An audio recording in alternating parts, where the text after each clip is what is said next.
بخت نصر بادشاہ کا عبرت انگیز واقعہ۔ بخت نصر بادشاہ ابتدا میں نہایت نیک بخت و صالح تھا۔ حضرت زکریا اور یحییٰ علیہم السلام کی نہایت اطاعت کرتا تھا۔ اتفاقاً اس نے ایک عورت سے نکاح کر لیا جس کے ہمراہ ایک لڑکی نہایت حسینہ و جمیلہ پہلے شوہر سے تھی۔ جب وہ لڑکی سن بلوغ کو پہنچی تو بادشاہ اس کی بہار حسن دیکھ کر فریفتہ و دیوانہ ہو گیا۔ اس کی ماں کو پیغام دیا، وہ بہت خوش ہوئی، مگر دل میں اندیشہ کیا کہ بادشاہ پیغمبروں کا مطیع و فرما بردار ہے اور نکاح اللہ کے پیغمبر کی شریعت کے خلاف ہے، وہ کیوں اس کام کی اجازت دیں گے؟ اس لیے بادشاہ سے کہا کہ تم اس کا مہر نہیں ادا کر سکو گے۔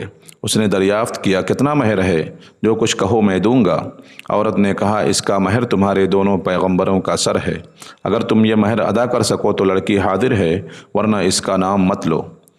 بادشاہ نے کہا کہ یہ پیغمبر ہمارے دشمن نہیں بلکہ ہمارے خیرخواہ اور دعا گو ہیں، ان کو بے جرم و گناہ قتل کرنا ظلم عظیم ہے، اس کے سوا کچھ مانگو۔ جو مہر کہو مجھے منظور ہے۔ اس نے کہا، اس کے سوا کوئی مہر نہیں ہے۔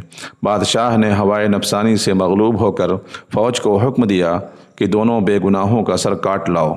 حکم کے بموجب سپاہیوں نے جا کر اول حضرت یحییٰ علیہ السلام کو بیت المقدس میں قتل کیا اور حضرت زکریا علیہ السلام یہ حال دیکھ کر جنگل کی طرف بھاگ نکلے۔ فوج پیچھے ہوئی اور شیطان نے ان کی رہنمائی کی۔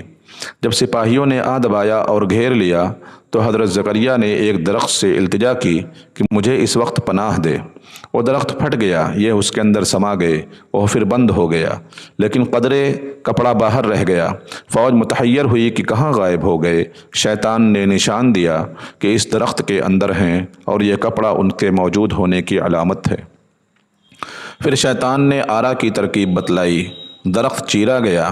جب نوبت آرا کی سر تک پہنچی تو حضرت یحییٰ نے سسکی بھری۔ حکم الہی نازل ہوا، اگر اف کرو گے تو پیغمبری سے خارج کر دیے جاؤ گے۔ تم نے غیر سے کیوں پناہ مانگی؟ اگر ہم سے التجا کرتے تو کیا ہم پناہ نہیں دے سکتے تھے؟ اب اس کا مزہ چکھو اور چپ چاپ سر پر آرا چلنے دو۔ غردے کی سر سے پاؤں تک جسم چیر دیا گیا اور حضرت زکریا علیہ السلام نے اف تک نہ کیا۔ جب دونوں پیغمبر اس بے دردی سے قتل ہوئے تو غضب الہی نازل ہوا۔ دن تاریک ہو گیا۔ ایک بادشاہ نے خونخوار فوج لے کر چڑھائی کی اور اس شہر کے باشندوں کو گرفتار کر لیا۔ حضرت یحییٰ کا خون بند نہ ہوتا تھا۔ جب قبر میں رکھتے تھے تو قبر خون سے لبریز ہو جاتی تھی۔ بادشاہ کے لشکر نے قسم کھائی کہ جب تک خون بند نہ ہوگا میں قتل سے باز نہ رہوں گا۔ ہزارہا آدمی تہے تیگ کر دیے گئے لیکن خون بند نہ ہوا۔ اس وقت ایک شخص حضرت یحییٰ کی لاش پر آیا اور کہا کہ تم پیغمبر ہو یا ظالم؟ ایک خون کے بدلے میں ہزارہا آدمی قتل ہو چکے، اب کیا سارے جہان کو قتل کرواؤ گے؟ اتنا کہنا تھا کہ خون بند ہو گیا۔ جامع دمشق میں حضرت یحییٰ کی قبر ہے۔ حاصل غرض اس بیان سے یہ ہے کہ بجز اللہ کے کسی سے مدد نہیں مانگنا چاہیے کہ جب ایک نبی کو بھی اللہ تعالیٰ نے بطور تنبیہ کے آرے سے چروا دیا تو ہماری حیثیت کیا ہے؟